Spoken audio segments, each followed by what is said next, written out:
অস্ট্রেলিয়ার কাছে হেরে সুপার 8 শুরু করলো বাংলাদেশ। 140 রানের মামুলি পুঁজি দাঁড় করানোর পর দ্রুতই উইকেটের দরকার ছিল বাংলাদেশের, তবে সেটি পারেননি টাইগার বলাররা। ওপেনিং হেড ও ওয়ার্নারের 65 রানের অবিচ্ছিন্ন জুটিতে ম্যাচ থেকেই ছিটকে যায় বাংলাদেশ। অস্ট্রেলিয়ার ইনিংসের 11.2 ওভারের বল এন্টিগায় বৃষ্টিতে আর খেলা হয়নি। 11.2 ওভার পর ডিএলএসএ পদ্ধতিতে 28 রানে এগিয়েছিল অজিরা। শেষ পর্যন্ত ফলে সেই ব্যবধানে অজিদের কাছে হেরেছে বাংলাদেশ।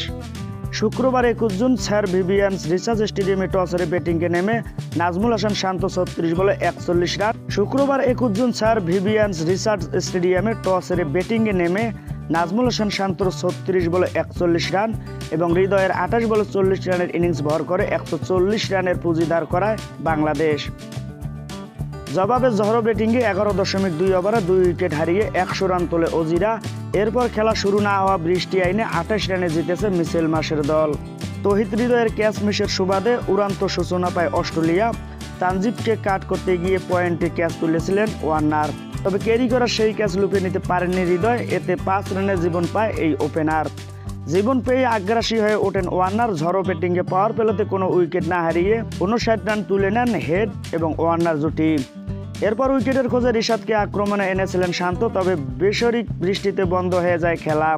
প্রায় 30 মিনিট পর ফেরও খেলা শুরু হয়। এই ওভারে পঞ্চম বলে রিশাদের হাত ধরেই প্রথম উইকেটের দেখা পায় বাংলাদেশ। ট্রাভিস হেডের বিদায়ে ভাঙে তাদের 65 রানের জুটি। হেডের পর অজি অধিনায়কের উইকেটও নিজের ঝুলিতে পূরণ রিশাদ হোসেন। সুইপের চেষ্টা করে এলবিডব্লিউর ফাঁদে পড়েন মিচেল মার্শ। রিভিউ নিলেও তা কাজে আসেনি। আম্পায়ার কলে পেভিলিয়নের পথ ধরেন তিনি। এতে 4 রানের মধ্যে 2 উইকেট হারায় অজিরা। এরপর বিশ্বমঞ্চে নিজের অষ্টম 50 তুলে নেন ওয়ার্নার। 34 বলে এই মারফলককে পৌঁছায় অজি ওপেনার। অজিদের দলীয় 100-র পরেই ফের হানা দেয় বৃষ্টি। 11.2 ওভার শেষে ডিএলএসএ পদ্ধতিতে 28 রানে এগিয়েছিল অস্ট্রেলিয়া। পরে বৃষ্টিতে আর খেলা না হওয়ায় ডাকওয়ার্থ লুইস পদ্ধতিতে সেই ব্যবধানে জয় নিয়ে মাঠ ছাড়ে অজিরা।